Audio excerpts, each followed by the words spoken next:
Présentation des règles du jeu de cartes Ça y est, je sais nager.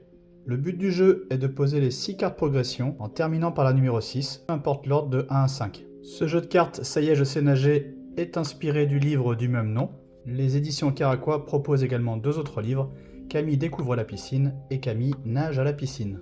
Nous allons donc commencer une partie, apprendre les règles en jouant. Voici comment préparer le jeu au départ. Une pile carte de jeu, une pile point d'interrogation et une pile poisson étoile qui sont les points de victoire qui vont servir à la fin d'une manche. On peut jouer à 2, 3 ou 4 joueurs, à distribuer 2 cartes à chaque joueur. Nous allons retenir sur cette partie que 2 joueurs pour une facilité de présentation. On va garder les cartes visibles. C'est d'ailleurs une manière de présenter les choses aux enfants. Le joueur numéro 1 a une seule possibilité, c'est de jouer la carte 2 de la progression, s'immerger. La carte numéro 6 ne peut être jouée qu'à la fin, et il pioche tout de suite pour avoir 2 cartes en main. Le joueur numéro 2 a le choix de jouer le 3 ou le 4, il va jouer le 3, explorer la profondeur. Le joueur numéro 2 pioche une nouvelle carte. Le joueur numéro 1 a pioché la carte 5, flotter et s'allonger, il peut la jouer et ne pas oublier de piocher. Le joueur numéro 2 peut jouer la carte ressentir la portance de l'eau, et ne pas oublier de piocher une nouvelle carte. Le joueur numéro 1 ne peut toujours pas jouer la carte numéro 6, jouer à la fin. La carte 2, s'immerger, il l'a déjà, donc il peut la défausser, c'est une action possible, et piocher une nouvelle carte.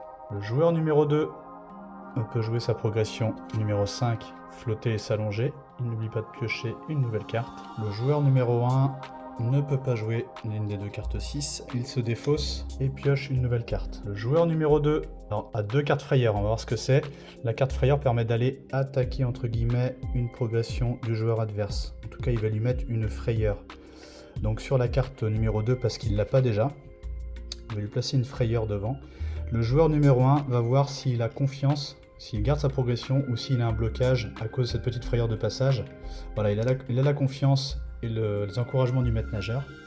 Il va donc maintenir sa progression. On défausse simplement la carte frayeur. Et le joueur numéro 2 n'oublie pas de piocher. Le joueur numéro 1 a déjà la carte 4, donc il va la défausser pour piocher. Le joueur numéro 2 a déjà posé la progression numéro 5. Il va réessayer d'avoir la progression numéro 2 chez le joueur 1. Le joueur 1 se défend, il a un blocage, il perd sa progression. On défausse la carte frayeur. Et le joueur numéro 2 récupère la progression du joueur numéro 1. Le joueur numéro 2 n'oublie pas de piocher. Le joueur numéro 1 avait une carte numéro 2 s'immerger à poser, donc il la met. Le joueur numéro 2 va défausser la carte flotter et s'allonger et piocher une nouvelle carte. C'est une carte numéro 6, intéressant pour finir. Le joueur numéro 1 va tenter de prendre la progression numéro 3 du joueur 2. Le joueur 2 se défend, il a la confiance du maître nageur, les encouragements, il ne perd pas sa progression. Alors dans cette partie, j'ai fait exprès de mettre une carte sur 2, confiance, blocage. Le joueur numéro 1 pioche une deuxième carte. Le joueur numéro 2 a déjà la 2, la 4 et la 5, donc il ne peut pas jouer sa carte frayeur, il va la défausser pour piocher une nouvelle carte. Le joueur numéro 1 a déjà le 5, il va la défausser et piocher une nouvelle carte. C'est le 3 qui l'intéresse, mais on ne peut pas la poser tout de suite. Le joueur numéro 2 a déjà le numéro 3, il va la poser et piocher. Le joueur numéro 1, progression numéro 3, peut piocher. Le joueur numéro 2, il va jouer la progression 1, s'acclimater, il va piocher. Le joueur numéro 1, il défausse pour en prendre une nouvelle. Le joueur numéro 2 va pouvoir terminer. C'est donc le joueur numéro 2 qui a gagné cette première manche, il a mis un point de victoire. L'objectif principal de cette proposition de livre et de jeu de cartes est de faire connaître et d'amener à comprendre les grandes étapes de la progression du nageur dès le plus jeune âge. Nous proposons des conseils ludiques pour amener l'apprenant à être à l'aise dans l'eau, savoir se sauver et savoir nager en sécurité. C'est une histoire pour les enfants et un véritable guide pratique pour les adultes. Petit résumé rapide des règles. La première possibilité pour le joueur 1 qui a ces cartes-là, c'est de jouer une progression, puis de piocher.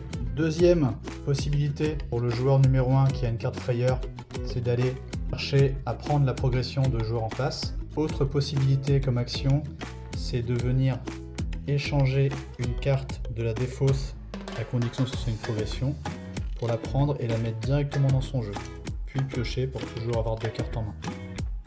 Quatrième et dernière option, on décide de défausser, puis piocher. Contenu du jeu. 2 cartes règles du jeu, 30 cartes de jeu, dont 6 cartes frayeur et 24 cartes progression.